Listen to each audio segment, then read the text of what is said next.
option. There we go. Okay, so uh, as the ad for this session said, I used to be the executive director of a service dog nonprofit. Sorry if I am a little slow getting my thoughts out today. I am about 5 days into having COVID and I am trying to get back from it, but it is still fighting me a little bit here.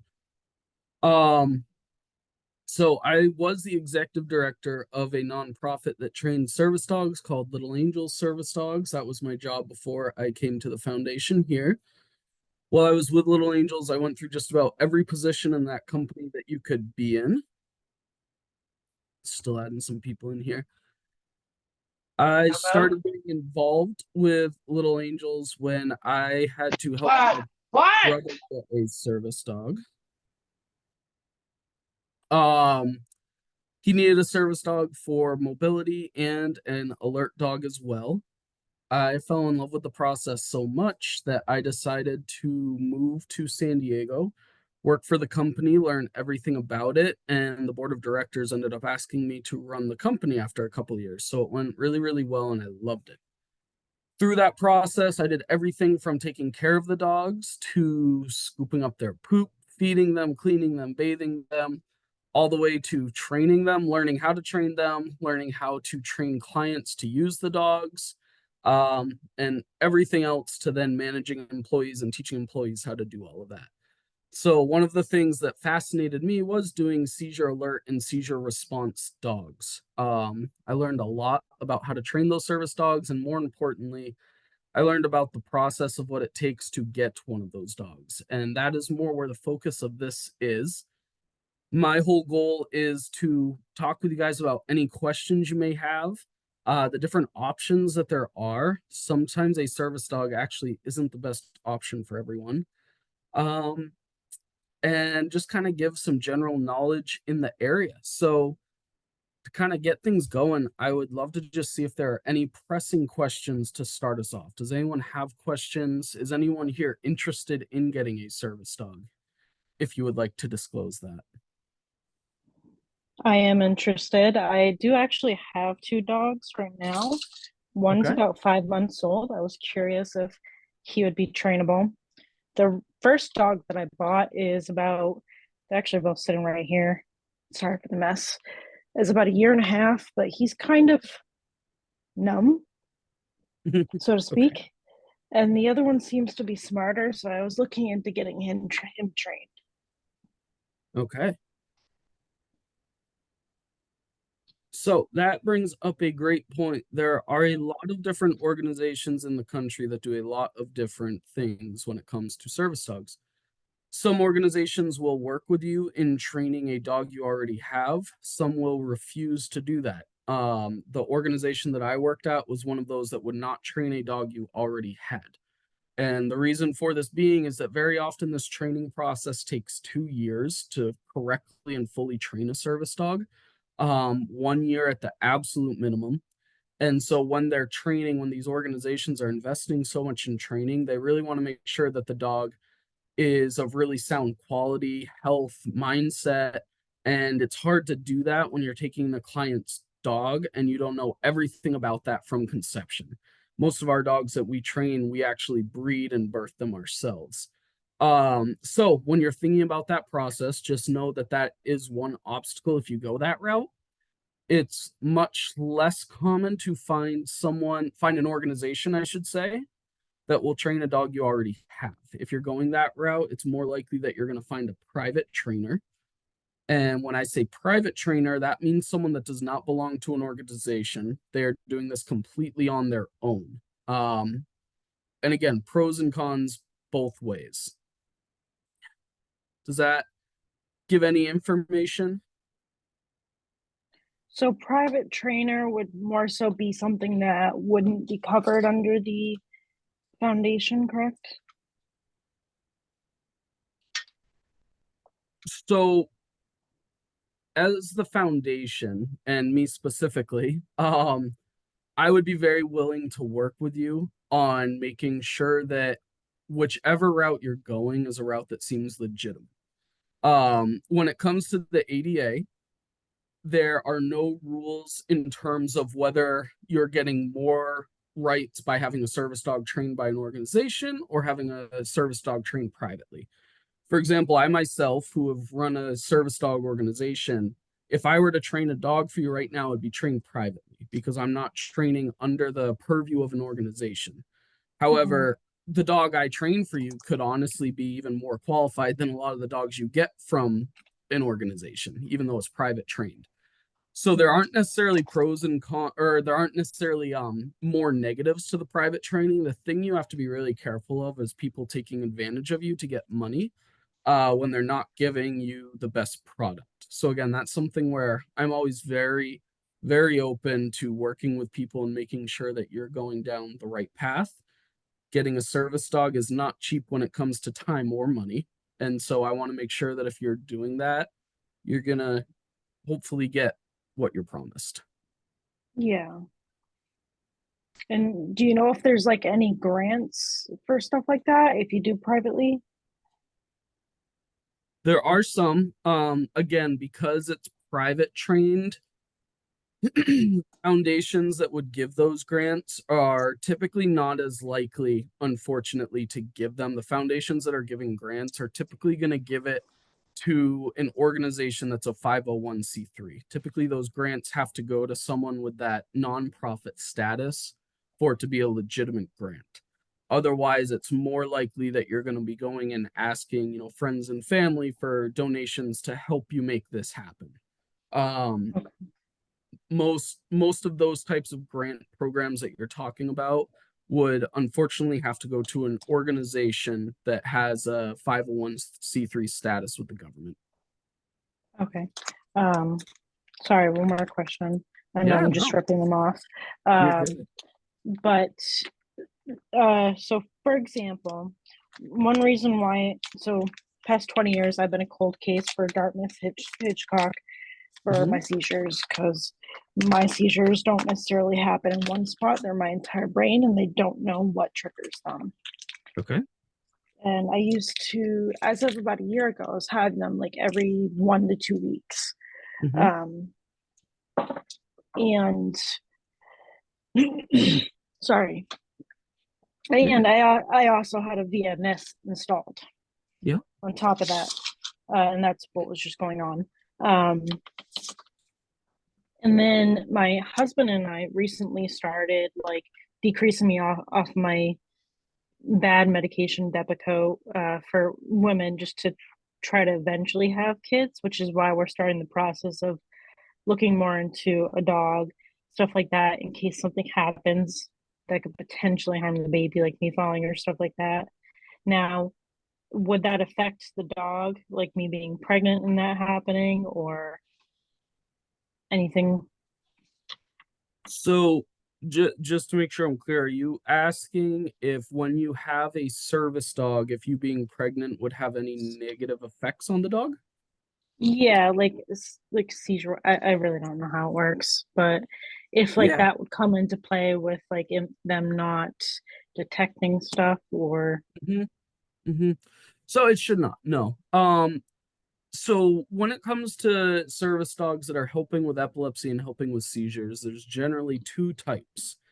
The most common type and the type that most companies will offer to train is called a seizure response dog. And this is when the companies are the organizations, the trainers, whoever it may be, they're training a dog to recognize a seizure and then training that dog to then react and do something. And that something is usually based on a conversation that you have with that person. For example, some of the things that we've trained dogs to do after seeing a seizure is they'll go and let someone in the house know that there's a problem. They'll go and grab a vest that has meds in it for recovery. They'll go and lay down next to their person so that when they're recovering from their seizure, the dog will almost act as a cane. We called it bracing, and you could use the dog to help yourself stand up if you're a wobbly. We even trained dogs to dial an emergency phone. It was a little dog phone that they'd hit a button and it would automatically dial either a family member, 911, whatever message you wanted, and it had a pre-recorded message that would say, "Hi, this is Josh. I'm having a medical emergency. Respond to this address." Um, so that is what a seizure response dog does. That's the most common type of seizure dog that is trained. The other type of seizure dog that is trained is seizure alert. This is what my company did, the company I worked at previously. We trained seizure alert dogs, and there's only a few companies in the country that will actually do this. The training on it is very new, and there's not a ton of companies that fully understand how to do it. And for a seizure alert dog, what we are doing is actually isolating a pheromone scent that your body gives off before you have a seizure. We figure out how to collect that scent. We teach the dog how to detect that scent, and then we teach the dog to let you know whenever they smell that scent in the air. And so, for the vast majority of epilepsy, a person is often giving off, and I am not a doctor, I'm not a scientist, so do not quote me directly on all of this. This is only from my experience in training dogs. I In think my I might know what experience, you're gonna say. okay, I perfect. recently met someone with a 7-year-old son who had just got that done. You Okay, you like rub the shirt on them, and then within 24 hours you have to send it to them, something like that. right. Yeah, very similar. Yes. So the vast majority of people with epilepsy will actually give off a pheromone scent that canines are able to detect. And most people are giving this off ahead of time before their seizure physically presents. So by teaching a dog to smell this scent, pick up on it, and let us know when they smell it, we're effectively giving a person a heads up before the seizure actually physically presents in their body. This can obviously be super, super, super life changing because it's giving you a certain amount of time to react before your seizure actually hits. The reason that not Especially all where you might not have auras. exactly, especially if you're not having an aura or any sense of feeling that that seizure is coming. The reason that not all companies are doing this is because, of course, we're relying on an animal to do this. So it is never 100% reliable. It can never be 100% banked on to save you, save your life, save anything, right? So it has to be used as a tool, not as a life saving measure. And so the liability there is why a lot of companies aren't doing it. That being said, we felt that it was extremely useful. And so we were very clear about that up front that you Mhm. cannot rely on this to save your life, but you can use it to make your life better. I have a Um, question. sure. What if, okay, I can't tell when I'm going to have a seizure. Mm-hmm. So how can the, like, how can people, like the doctors, even tell when someone's going to have it Mm-hmm. if the So, person themselves can't even tell? right. Yeah. Super complicated. And again, I am not a doctor. I just want to be very, very clear about that. No, I I am, understand that. That I do understand. But it's yeah, like if the person who has seizures can't even tell when they're coming, right. they So, just happen. yep, 100%. And sometimes that is the case that no one can detect it coming. That is 100% the case sometimes. In our experience, when we were training these seizure alert service dogs, we would always ask to speak with your neurologist, your epileptologist, whoever it may be, and we would confer with them regarding your EEG.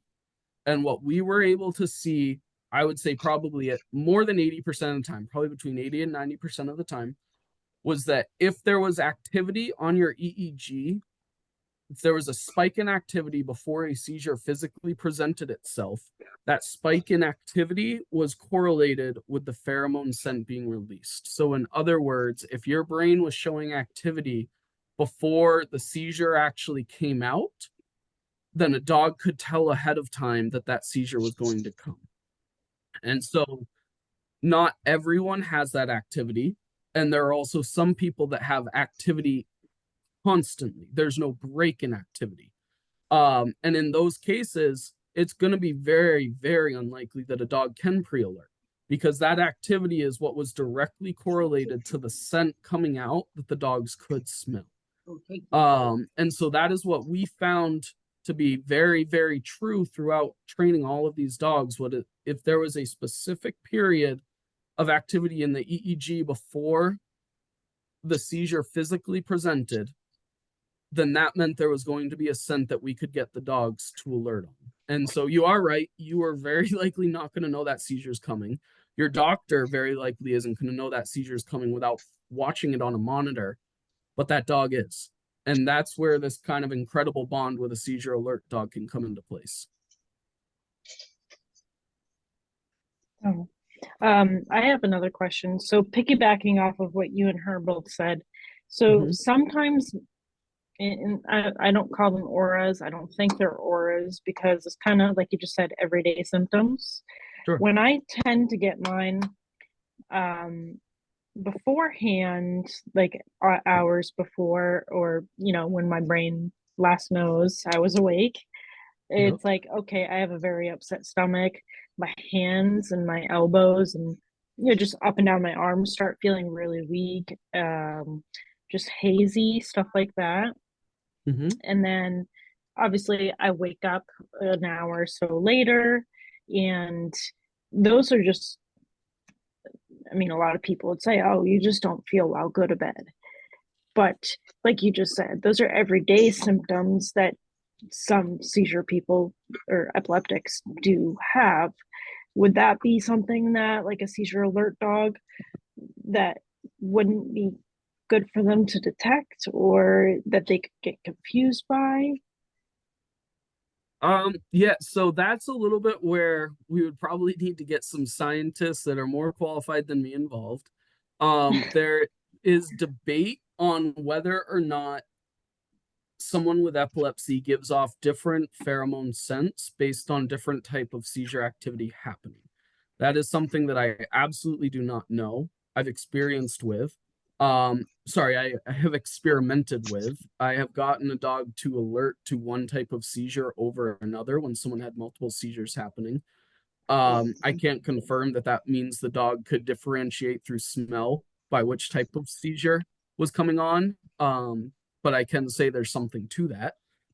So again, with us, when we were training a dog for seizure detection, we would work with the client on collecting scent samples on the exact type of activities that they wanted the dog to alert to. And unfortunately, that is about the most exact I can get on that type of topic. Is when it comes to that type of activity, we would collect samples when you wanted the dog to alert to it, and we would avoid samples on activity you would not want the dog to alert to. Does that make sense? Yeah. One other thing. So when my husband and I first got together, um, his stepfather has like a pit bull mix, very odd personality. Never been trained for nothing. She's like 3 years old. Mm-hmm. She was in a shelter when they got her. Okay. Abused, whole 9 yards, abandoned, but she didn't like going outside. She basically acted like a cat, like Garfield. Okay. Um, One day, I think it was like my third or fourth seizure in the house, because we were transitioning to save up for an apartment. I ended up having, and I was heading to the shower, so I didn't know, but I fell in the corridor, and she came running out before any of the other humans were out there and stood above me while I was seizing, which I believe is what some seizure dogs are supposed to do. But her not having any training for anything ever, not even just some obedience, like, what do you think was going on there? Was that like the pheromones that like you're talking about? Like something just seemed off to her, or just protective? Excuse me. So if she was acting weird before your seizure presented, then I would say yes. If She was it in the bedroom with her parents, so she wasn't even near me. if she didn't respond until you hit the floor, then I would tend to say that the dog was bonded to you and super concerned about you, but it may not have been reacting to sensing the seizure coming, more so knowing something was wrong with you and super concerned for you. There is something that we call a natural alert. And that is when a dog can sense through smell or whatever method that something is wrong. And they either haven't been trained to pair it to an action or they don't know how to pair it to an action. And so an example of this is we will find dogs, people that have pets that have not been trained, that they say the dog is acting really weird when they're about to have a seizure. And so sometimes it can be pacing back and forth in the room. Sometimes all of a sudden the dog will start drooling or salivating a lot. Sometimes the dog will lay down and start whining at you. And they can do this, 5 minutes ahead of time, and all of a sudden you have a seizure.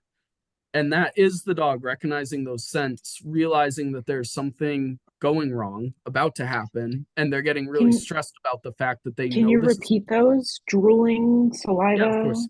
So it's any sort of behavior that's out of the norm for the dog. So it could be that they're pacing back and forth. It could be they're drooling or salivating. It could be that they start looking at you and whining. Some dogs will look at you and then walk out of the room and leave the room because it's making them so nervous that they can't stay in the room with you.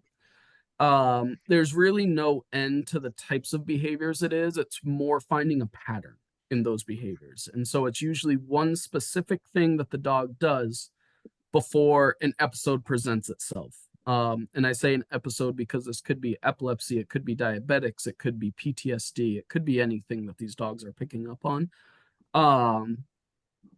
But that is called a natural alert when the dog is sensing that something is about to happen and they're really nervous about it, but they don't know how to communicate that to you. So they're trying to find a way on their own. That's interesting. That makes Yeah, me wish that's I've had a seizure since I've had my dogs. That sounds bad, but I didn't mean that in a good way. I can give you an example. So my brother had an extreme, I should not had, he has an extremely rare condition. His brain does not make dopamine and serotonin the way it should. When he was very young, we had a small dog. It was a Cavalier King Charles Spaniel, super small. They're only about 25, 30 pounds. And whenever my brother was going to have a bad day at school, this dog who had zero training, when I went and became a dog trainer, I realized everything I ever did wrong with this dog. This dog in the mornings would go and lay by my brother's feet and cry and cry and cry. And for the longest time, we couldn't figure it out, but it happened so consistently that my mom started tracking it. And it turned out that every time the dog did this, my brother ended up having to come home from school early that day because his disease was acting up.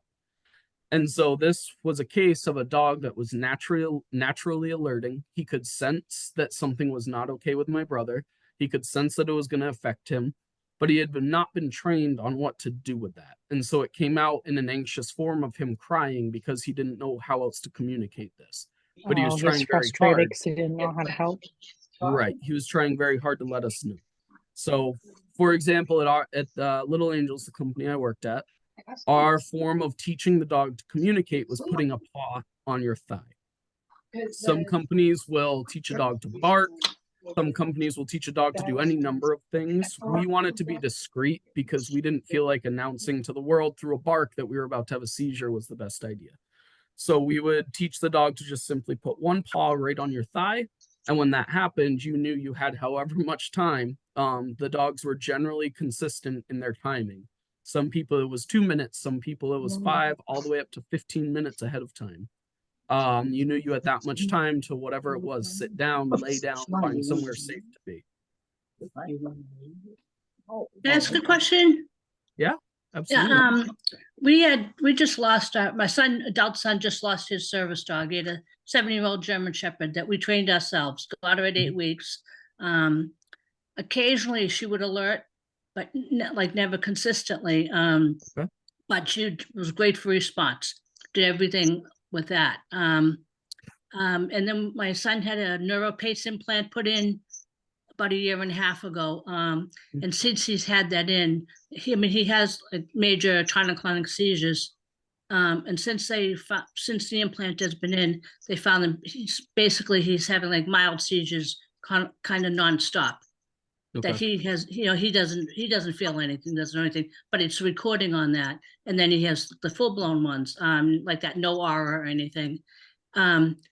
So when you had said about, the dog wouldn't be able to do that, is there a difference in like the pheromones when it's kind of low grade versus full blown? Yeah. Yeah. Again, that's something that I don't have enough knowledge on to Okay. confirm. I can say that we did have a client with a very similar uh thing going on where they had consistent seizure activity all day, but every so often they had tonic-clonic seizures, and we worked on training the dog to alert just to the tonic-clonics. Okay. It wasn't 100%, Mhm. but the dog did kind of figure it out. So I genuinely, I'm not sure. It's something I've always been very interested in trying to set up a formal study on because it's such an interesting concept. I don't know if there's a different smell to it. Okay. I'm not sure. Okay, and just because I came in late and I missed what you said, when you said you're training them, and did you say piece of clothing or something? When we first got this dog, they told That us, was my example. yeah, yeah. I was buying a table, and it was from a police officer down the road from us, and his son's 7 years old and just got a seizure alert dog. And I was just telling them how we were looking into getting one, and he told us that the process that they went through Oh, not necessarily means it lines up with this company, and I was just giving it as an example. example, okay, yeah. They had told us, we were living up in northern New Hampshire at the time when, it's like 8 years ago, and when we started the class, and they said, while they're having a seizure, get some gauze and try to wipe the saliva, and that's impossible because he's choking, he's seizing, and we're going to lose a hand or a finger or something, kind of with Right. that. And so, is there other ways for them to get the pheromones from them? So yeah, it is tough. Um, Saliva and sweat are the best. That is Okay, where the pheromone lives. okay, And so what we always did was we would use gauze. However, we would wait until the seizure was done. And okay, we found that it was still just as reliable. Once the person was settled, and the seizure activity was done, we would swipe their mouth, have them breathe on the gauze, and then wipe the palms of their hands with it. okay, And then we would take that gauze and we would put it in a Ziploc bag. We would write down mhm, the date of when it was collected, and then keep it in the fridge. The fridge okay. made the scent last much longer. Okay, then one other question on that, when he has the seizures, they're somewhat regular. I've always wondered what his body temperature actually goes up to, because he's, sweat's pouring out him and he's so red. It looks like, I guess the temperature must be like 106, 100. It's got to be really high from that. Mhm. So you could basically get it there, while he's during the seizure, wipe off sweat. Would that work? That would Yeah. probably work. We always collected from the palms of the hands. Okay. I don't know that there's any difference, honestly, in sweat where you get it. I can't imagine there is, but for Mhm. whatever reason, for us it was the mouth and then the palms of the hands. Okay. Okay. Great. Thank you. Yeah, yeah, Okay. absolutely. Yeah, because So we just got another dog just at Thanksgiving, a year-old puppy that's had no training in anything. So we're gonna start. I mean, like you said with the pit bull, no obedience, nothing. She just learned her name, Yeah, and to sit. So it's kind of a blank slate. So we're starting over, and I think there's probably a lot more things that have come out since we did it 8 years ago. So yeah, I yeah. There have think been a this webinar lot is of great. innovations. Yeah. Yeah. Yep, Okay. there absolutely have. Okay. and if we're gonna like take the route she's going, like trying to train from home, Mhm. how would we do that process? Like the basic like pinpoints. Uh, so are you talking about training the service dog as a whole or just the seizure alert training? I don't know what I'm talking about, just in general. That's why I'm So asking you. training a service dog is no small undertaking. I'm Um, too lazy to do it. That's why. yeah, it is a lot. You have to be consistent day in and day out. Just taking any time off it won't derail the dog, but it'll always set you back. It is a Okay. ton of work. I mean, we as professional trainers would spend 2 full years on a dog. Um, I would suggest if you are not confident in your process, I would suggest finding someone that at least will guide you through it. If not do it for you. I can give you a very quick outline of our 2 years. Our 2 years would start with we always birthed our and whelped our own puppies. So from birth through 8 weeks, we had a desensitization period where we started really small by rubbing Q-tips between their paws on their ears, teaching them how to be handled and not be afraid of it, all the way up through meeting kids. Once they were vaccinated, meeting other dogs, teaching them about aggression, teaching them about being okay with people taking their food and water away, their toys away, everything where dogs can have natural instincts to be protective. We brainwash them out of it. They cannot have that in public. Then we go through from 8 weeks through a year. The majority of their training is socialization in public and learning all of their basic obedience. They have got to behave well if they're going to be a real true service dog. So start small in pet stores where it's okay if they misbehave, working all the way up to grocery stores and eventually to restaurants, airports, amusement parks, going through the whole gamut of it. And during that first year, we're So, slowly learning their personalities. And we got it down pretty well to exactly what type of personality worked best for each type of disability. A super stubborn, strong-headed dog does not work well for epilepsy. It works great if you're training them to help a child with autism, but it does not work well for epilepsy. If you want a dog that's going to be really, really good at alerting, that dog needs to be clingy. They need to be right by your side. They need to notice every difference and change in your mood, your personality. You want a dog that's borderline anxious. You can't have a super anxious dog as a service dog, but one of those dogs that is borderline anxious is going to be a good dog to teach to alert to your seizures because they have to notice the smallest changes in scent in the air. I got both Eddie, of those. that's perfect. My older one is so anxious it can be annoying. Yep. My what's he 6 months old now? He just turned 6 months. He got his rabies shot today.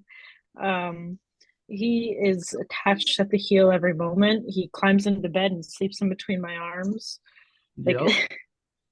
I don't know if Yeah, that's I a good mean, thing, but a dog that is super attached to you can make for a really, really great seizure alert dog. The one thing you have to make sure of is that they're not so attached that they are either going to be protective of you if you have a seizure in public or that they're going to be scared in public because both of those will turn into a liability. And if you train a dog versus having an organization train a dog for you, that liability falls on you. That's one of the yeah. reasons that we as an organization very rarely train German Shepherds or Belgian Malinois. And I say that having two of my own German Shepherds. I love them. But they are very, very keen to become so loving of a person that they can be protective. And the last thing that we want is for you to have a seizure in public that ends up requiring a medical response and that dog trying to ward off any help coming to you. Yeah. What about Rottweiler mixes? So the two dogs We I have are like 53% golden retriever, mhm. 30% lab, and then 20% Rottweiler. Yeah, so I mean, Rotties are great, great, great dogs.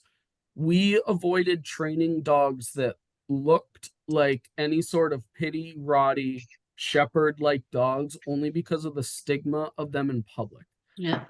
For Mhm. us, there's already enough access issues for people dealing with disabilities that adding a dog that the general public can be afraid of was not another necessary one to add. Me personally, I also love pit bulls. We rescued a pit bull. I think they're great. People are just can be so nervous of them that it can create even more issues for you trying to be in public with your service dog. Yeah. We primarily trained labs, Goldens, and mixes of the two, as well as poodles and poodle mixes for people with allergies. And that was mostly what we stuck to just because of their acceptance in public, their general disposition and temperament. And those somebody types gave of it dogs to him. have a need to please more so than a need to work. For example, a Belgian Malinois, they have a need to work that can almost borderline on scary sometimes. Exactly. They're just crazy. Goldens, Yeah. you're right. Goldens and Labs have a need to please and a need to love. And their primary Word, purpose yes. in life is to make you happy. And that makes a phenomenal service dog when all they want is for you to be happy. Okay, you okay. So if we wanted, if we wanted to apply or go about getting one, how would we do that? Like, let's say we didn't have the couple $1,000s to just buy one. Right. So there are a ton of great people, great organizations out there in this entire country that are willing to help people. My suggestion is to first go to an organization called Assistance Dogs International. And the reason I say that is because they are the largest governing body in the world for service dog Assistance organizations. dogs, what? Assistance Dogs International. The service dog world knows them as ADI. And the reason I say this is because if there's an organization that is part of ADI, they are 100% legitimate. You cannot be a part of this organization and scam clients in any way, shape, or form.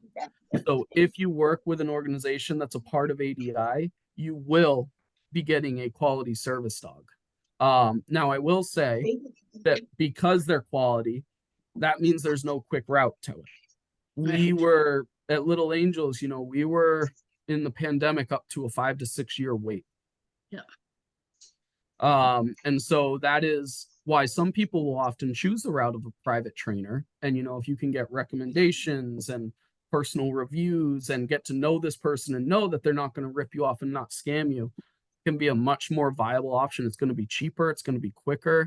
It can be a great route, but you have to make sure that you're vetting them. Because there's just, you can look it up. There's so many stories out there of people and organizations ripping off people that are living with disabilities just to get money, and it's awful. Do So you if know anyone like in our areas, like a list of people that you know offhand? of organizations that train seizure alert dogs, Just like personally, yeah. I mean, unless you want the job. sorry, Unless you want the job. unless I want, oh man, I wish I would love to. So honestly, at this point, I really don't. I know the organization that I used to work for, Little Angels. They may still be working in the area. They were moving the majority of their operations back to Texas and San Diego.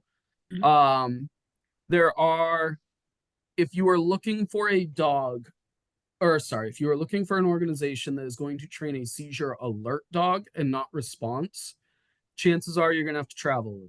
And these organizations will work with you, but there are not a lot in New England that are doing alert. And just because they're out of New England doesn't mean they won't serve you. They still will. There's just going to be a little bit of travel involved. And the majority of them are either working with you on fundraising or not allowing you to fundraise. They do it all on their own. Again, that's another big part of the ADI thing is you can be sure that you're not paying up front for these dogs. Yeah. Okay.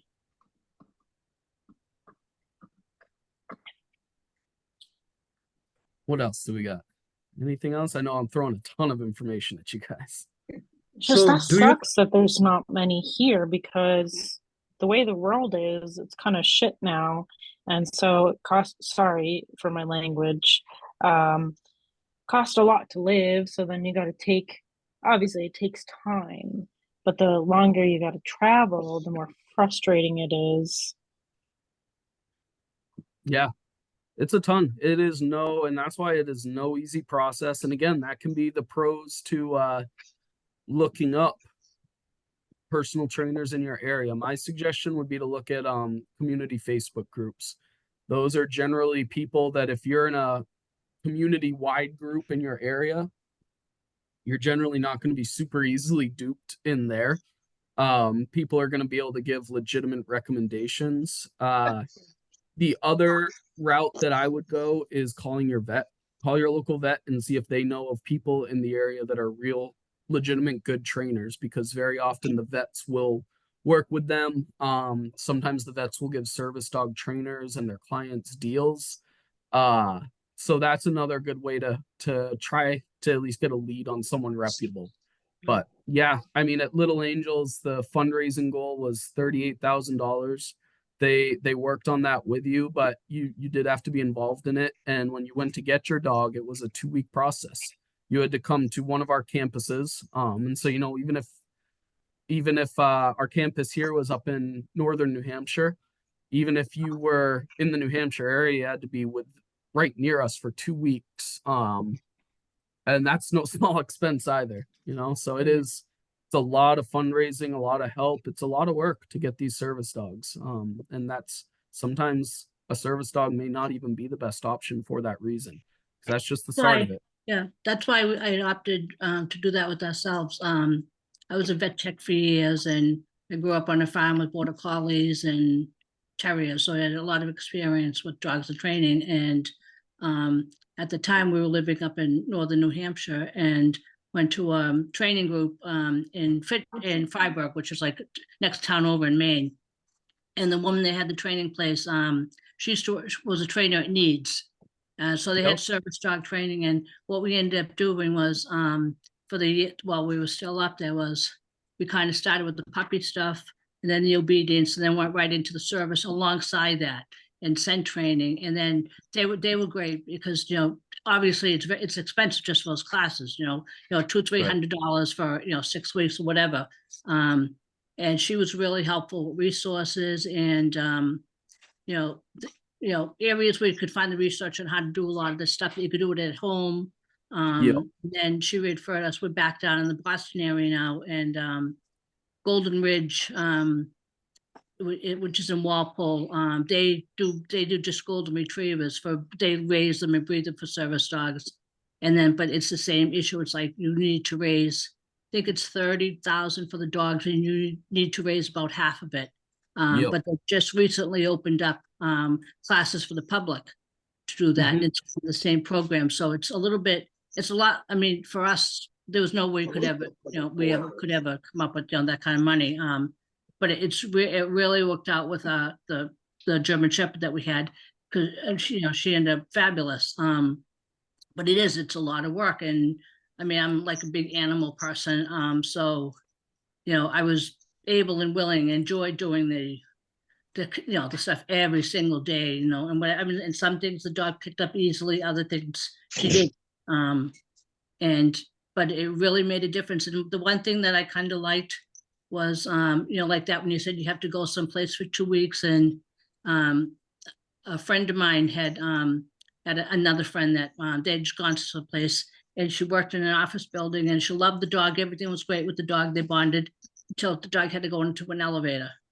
And that didn't work. And then so she kind of had to start over, and just like a lot of little quirks. And then it's like, so, and then from the dog's point of view, so it's leaving wherever it's done, and then going to to the training, and then getting bonded with somebody there, and then getting bonded with the new person. And it was like a lot of, not tumultuous, but a lot of change for both the person and for the dog. So I mean, for us it worked out well to do it the way that we did it. And it's the only way we could afford, and it just made it made it feasible.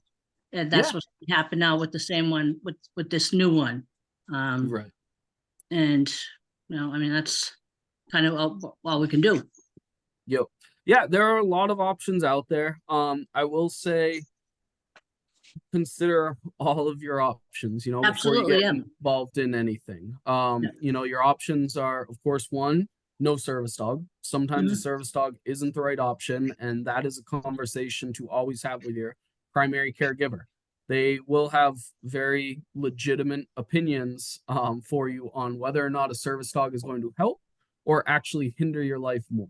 Because a service dog is not an easy thing to have. It's not just someone that's going to be shadowing you and involve no work. A service dog involves training every single day. It's like a sport. You can't just have it and then do nothing with it. You With have it, to right. work that dog every single day for the rest of its working life to make sure it keeps up on its skills. Yeah. There's a lot of financial still involved. Most organizations will require that you keep insurance on that dog, and I would suggest it too. It's unfortunately easy for a dog to blow out an ACL, and when you have thousands and thousands invested in a dog, you Yep. don't want to then have a $10,000 surgery that you can't afford for it. Yeah, There's high quality food every day. There's supplements, there's training treats, there's all of the supplies that you need to make a service dog Yeah. successful. yeah, That's a huge commitment. Yeah. So that's the first decision, is making sure that a service dog is actually the right choice, because sometimes it isn't, and sometimes even just ESA, or we would even train dogs to help at home. Maybe you don't need a dog that's with you every single day all the time. Sometimes you just need a dog to help you out at home. And that was something that we trained. We called them at home or in-home assistance dogs. That's another valid option that's much easier to come by than a service dog. But if you do decide the full service dog route, then you have the self-train, a private train, or an organization trained. And those are Yeah. three big options to choose from, all with pros and cons. Yeah. The organization trained one, if you go that route, the biggest pro is it's the most legitimate option, right? Yeah. It's when it comes to training the dog, it's the least work on your end. It's the most guaranteed process. The biggest con is the wait, and usually the work involved in fundraising the money, because you are going to be involved in that process. The self-training, the biggest con is all the work. You got to work that dog every single day, no matter how you're feeling. That dog has got to train, and especially as a puppy, it's hard. It's frustrating. It can break you sometimes. Yeah. Puppies are tough to deal with day in and day out when it comes to high-end training like this. Oh my lord, yes. Our puppy the- is so energetic. Right. The big pro there is the money you save and not paying someone else to do the work. Yeah. And then, that private training falls right in the middle, where the con is Right. that it's a lot easier to be taken advantage of. The pros are that you're having someone else do the work, and usually in less time and less money than an organization would be. So that's really where those three options fall in once you decide that a service dog is actually the right option. Yeah. If you go with an organization, for example, there's usually a pretty extensive process just to find out if you're even applicable to get the dog. I should say that's what will happen if it's a legitimate organization. If that doesn't happen, that's your first clue that it may be a scam. Yeah. If they ask for money right off the bat before they even get to know you, that's a scam. Most organizations will have a small application fee, $25 to $50, and that's to make sure that you're actually invested. At our organization, for a while, we had no application fee, and we would get upwards of 4,000 applications a year. And the majority of those people weren't serious about it at all. So we put in an application fee to kind of filter that out, and we were still getting 1,500 a year of people that were very serious. And of those, only a couple hundred were actually good candidates for a service dog. So there's a lot of people that feel like a service dog is great right off the bat, but it isn't always the best fit. And it's super important to figure that out now than once you're already in the process. Yeah. One thing, like with ours, my son is also has Asperger's, and it took us a long time. He got the epilepsy started in college, and it took us about 3 years before he was kind of ready to make a commitment to having a service dog and being involved in it. And that he'd be able to to actually do it. It was one thing to say, yeah, I can do it, but to get him to the classes and make him participate and get that was kind of a big thing. So it's kind of like another thing if it's like in our case, he wasn't going to be picking at the dog or training thing, but he just wasn't able to do that himself. And that the family had agreed to it too. My husband was great for it, but he was like, I'm just not able to do Hush, or bud. anything like You're that. fine. What a cutie. Sorry, he No, heard it's okay. something. Very cutie. Very cute. Both of them are Yeah. going off right now. Yeah. So yeah, that's, like I said, that's a ton of information. As I mentioned in the beginning, I am more than happy to work with anyone and help you through some options if that's what you're thinking. I have no problem scheduling out some time to do that. I think I've gone through this process both as helping a family member get a service dog and on the organization side of taking people in for service dogs. So I've seen the best and the worst of it. And I think it is super important to have someone in your corner making sure that you're making good decisions, because it can be very easy to get emotional in this process, and that's when it can be easy to be taken advantage of. So, are there any other questions that I could help answer? Yeah, I have one question. Like, if Yeah. organization like allows to keep a service dog to an individual patient, how much financially they should commit for that service dog each day? So, if an organization allows a client to get a service dog, what was the rest of it? I mean, like how much expenses they should expect for that service dog? To get the dog, or on a month-to-month basis once I they mean, have month to month, you know. Yeah.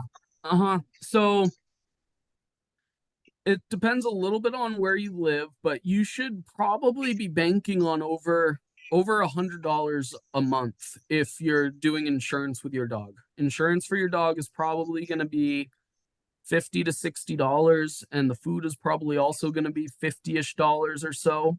And then you have supplies, toys, training treats. Things are getting so expensive now. I would probably say you should be planning on about $150 a month. Okay. And then So if is there any requirement for like specific house? Because we have some clients living in like fourth floor, and then like they have seizure, and then they are staying alone. Is there any criteria for housing? Like they should have like specific house for the dog, or like accommodation for the dog? So that's really on each organization. When the organization that I worked at, before we would take on a client, we had to do a virtual tour of their house or their living area, wherever they were living. We had to do a virtual tour, and in that, we would identify any potential dangers to the dog. We would make sure that if they didn't have a yard, that there was a plan to exercise the dog, because the dog has to get energy out every day. And we would make sure that there was a reliable place for the dog to go to the bathroom, have water, and for us, it was treadmill. crucial that all dogs were crate trained. So we would make sure that there was a place in the house for the crate as well.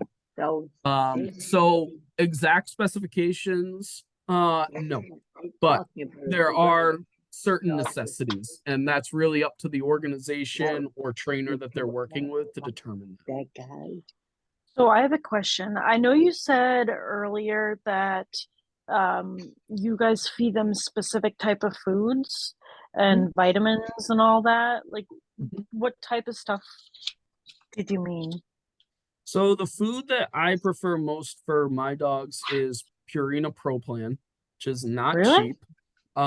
Yeah, I used to feed that, so I'm surprised because sometimes that's like a mid-level food. So a lot of the Purinas are mid-level. Purina Pro Plan is The considered Pro one of the Sport, sorry, Pro Sport. Pro Sport. Yep. That's the Okay. one I like for my dogs. The vitamins that we would often give, oh gosh, I'm blanking on the name. Nuvet. It was called Nuvet. And eat. Okay. Nuvet. And it was like a super vitamin for dogs, especially we would give it to any black or chocolate coated dogs, because they were more likely to have skin issues than other. The protein I preferred most was a fish protein. Chicken is the number one inflammatory protein for dogs. Not all dogs have issues with it, but dogs are way more likely to have an issue with chicken than any other protein. So what would happen if they do react to that? Because you were just saying about the black or brown dogs.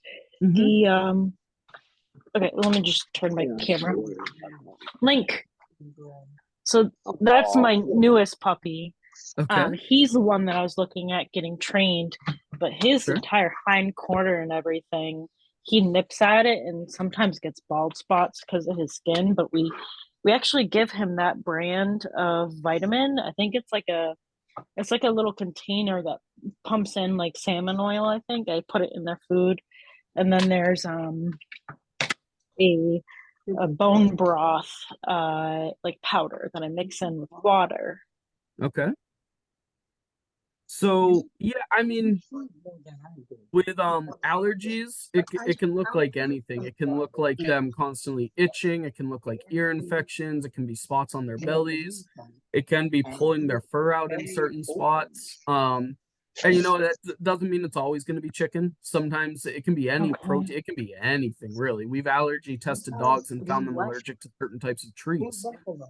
We had to place our dogs in certain regions of the US due to environmental allergies before. It can really be anything, and sometimes it takes experimenting. The important thing to think about too is if you have a dog with severe allergies, you can get a food that is a fish protein but has chicken meal or chicken byproduct in it that's still going to trigger their allergies even though you took them off the chicken protein. And that's where it gets super annoying. And again, that's Super also why expensive. yeah, it can get expensive, and that's why I was also partial to the ProPlan Sport salmon, is because it was one of the few foods that I could find that I had have a question. Is blue buffalo good for the animal? Blue buffalo can be good, yes. One of the tough things to work through is which companies have really good marketing and which companies have really good quality. Well, that's what we're trying to figure. Yeah, blue buffalo. My vet used to hate blue buffalo. We'd Yeah, spend like $80 to $100 on like a 50-pound bag, and every time we'd go in there, she would curse us out about it. She's like, Really? "Oh, it doesn't." She was like, "Oh, it doesn't have enough fat. He should be getting more fat." But I was like, that's "It's all a-" because the vet I went to said blue buffalo is great. Yeah, that's what I thought. So we ended up switching to Rachel Ray, and then I went back to Purina Pro, like you were talking about, and now they're back on Rachel Ray. okay. Oh. Yeah, it's really tough. There's one site that I used to use called dogfoodadvisor.com, and That's what we use. yeah, they give very honest reviews of the food. It's good to talk to your vets, but honestly, vets actually get commissions to sell certain types of food. Yeah. Hills and Royal Canin. The absolute, probably the best food that kibble I've ever used, however it's extremely pricey, is called Life's Abundance. Really one of the best high quality kibbles I've ever seen, but it is extremely pricey. So again, you can do 100%, you can do better than Purina ProPlan Sport, but it also depends on your budget. My wife and I have 5 dogs, so we have to, Oh, Jesus. one of our shepherds gets 6 cups of kibble a day, so we also have to keep within our means. Yeah. Our biggest one is about pushing 80, 90 pounds now. Yeah, And he gets 2 cups for every meal because his vet wants him to actually have about 3 cups every meal. But we Yeah. want to keep him on the lean, sporty side because yeah, these two, the orange one looks more like a red golden, but they both have the same mother and father. And the younger one looks exactly like a Rottweiler.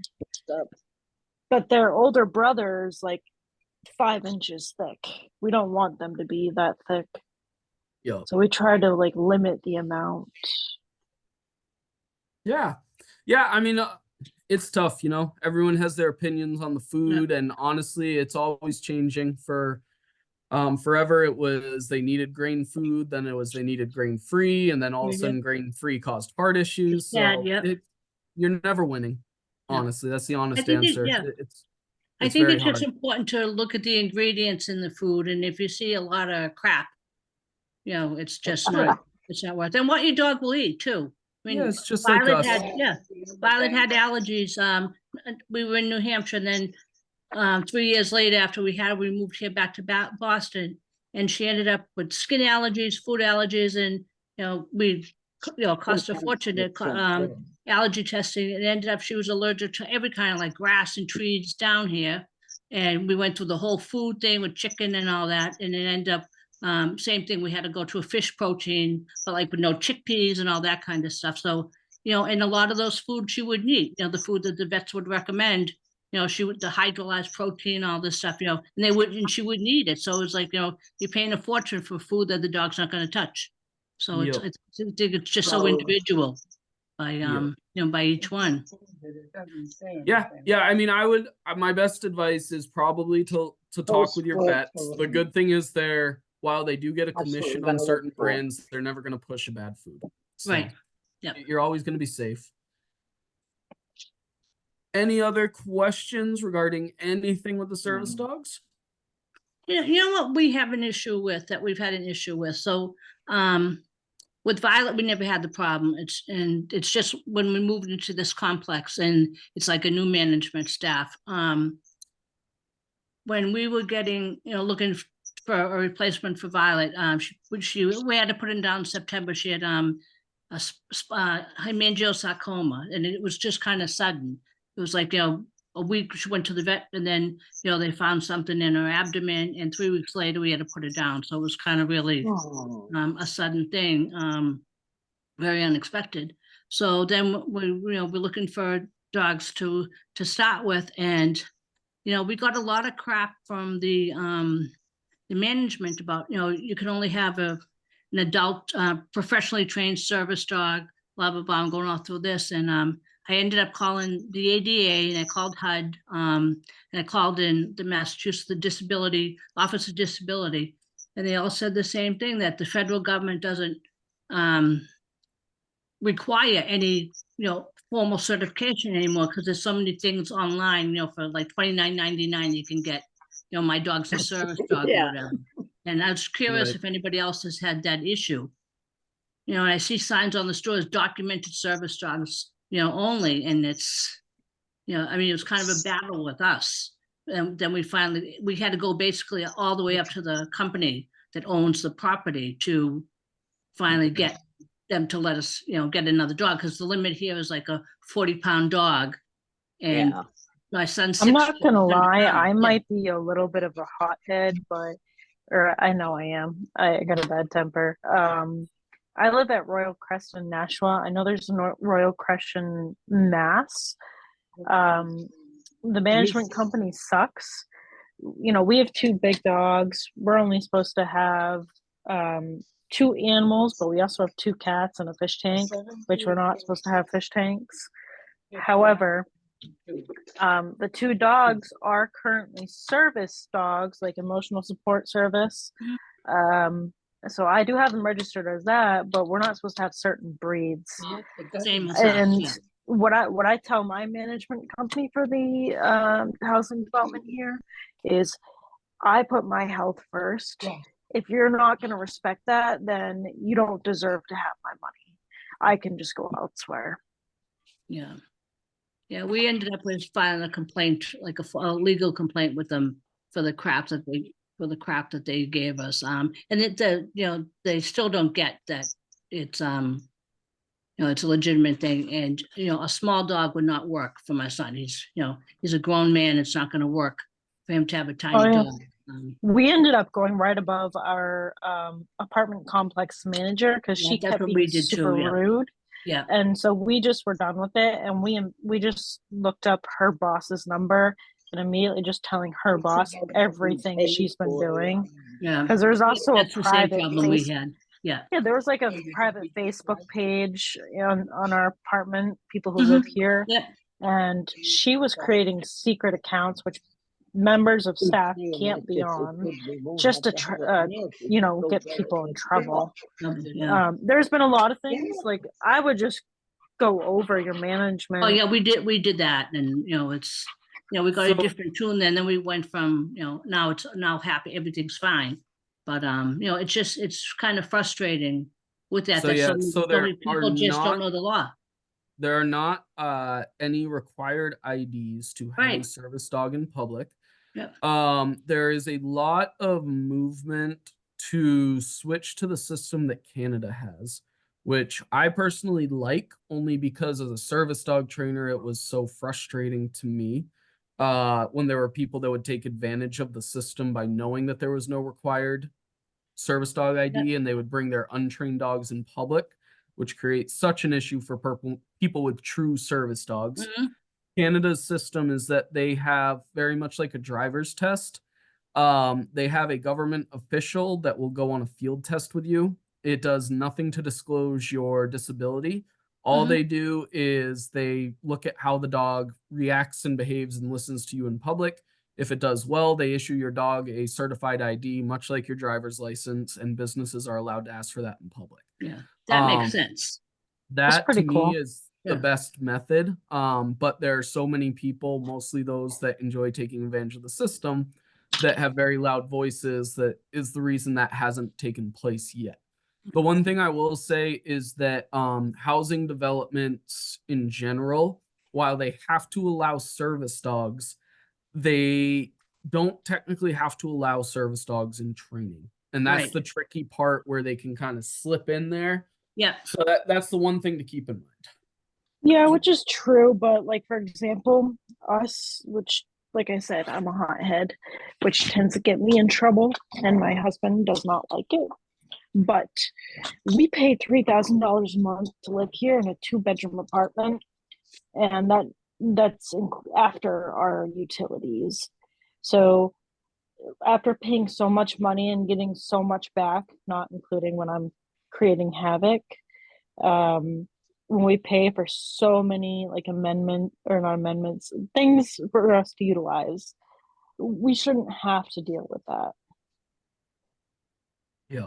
Yeah, it's tricky. It is tricky. I think there's going to be service dogs are becoming so much more popular now, and people are realizing their benefits so much more that I think more legislation will start coming out that regulates it a little better in a way that doesn't restrict people that truly need them.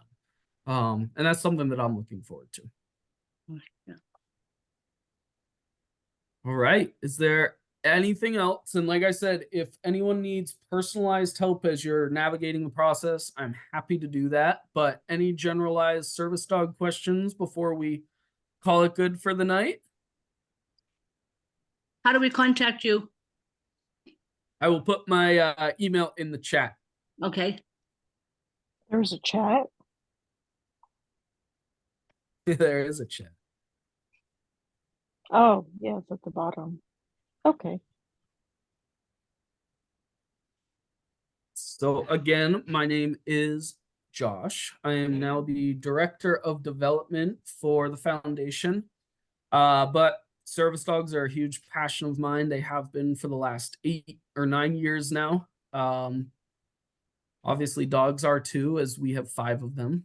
Um, anything service dog related, shoot me a message. I'm always happy to help. okay, great. Thank you very much. No problem at all. Anything else? Anyone before we sign off? I will work with our tech team on getting this recording made available to everyone so that it can be shared. I think this message can be sent out as there becomes more and more need for service dog information. Let our awesome CHWs know, and I am happy to host these sessions as needed. Whenever we need one, I'm happy to do it. Just make sure our CHWs know, as they're the ones getting me all that important info. Well, can I ask you Thank one you. quick question? And this is nothing to do with like my own, but Yeah. we have a friend that lives in the same building as us. Okay. And she's nonverbal. Mhm. Is there a way for her to have a service dog? Like is that something that she could try? I mean, she's obviously fluent in sign language, and is that Yeah. something that's like it's doable? Sure. We always trained all of our dogs in verbal and nonverbal cues just for that reason. Okay. Good. It's good to know. Okay. Generally all of our commands are very easy to do with hands. The only tough part can become, but we would, as long as they can use like a whistle or a squeaky toy, we would work something out for the come Okay. command. Squeaky toy would work. Yeah. I don't think Yep. she could. I don't think she can whistle. Okay. Yep, absolutely. Thank you. Great. No problem. All right. Are we good? We're good. Thank you. Think Thank so. you so much. Thank you, everyone. It was awesome to see you all on here. I am sure that I will be talking to you all again in the future. Have a fantastic night. Have a fantastic week. And if you are anywhere up in New Hampshire near me, well, I think everyone in New England, honestly, Yeah. get ready for tomorrow's storm. What part are you from? North Conway. Oh, that's where we were. That's where Oh we were. yeah, Yes, sorry, yeah, the caller ID says Yeah. that. yeah, Yep. Sorry. yeah. That's where we were for about 20 years. Oh, awesome. Yep, Yeah, absolutely. Bartlett and North Conway. So Yeah, 100%. Telling Tales is where we went. So you probably, and Yellow Dog, Yeah. the same woman owns Yellow Dog in there. So Yep. yeah, great, good, excellent. Thank you so much. No Geez, I problem. wish we hadn't moved. We could have used you up there. I know you could have. My Yeah, wife okay. is still training. Great, thank you so much. Have a good one, everyone. Thanks. You too. Thank you. Bye-bye. Thank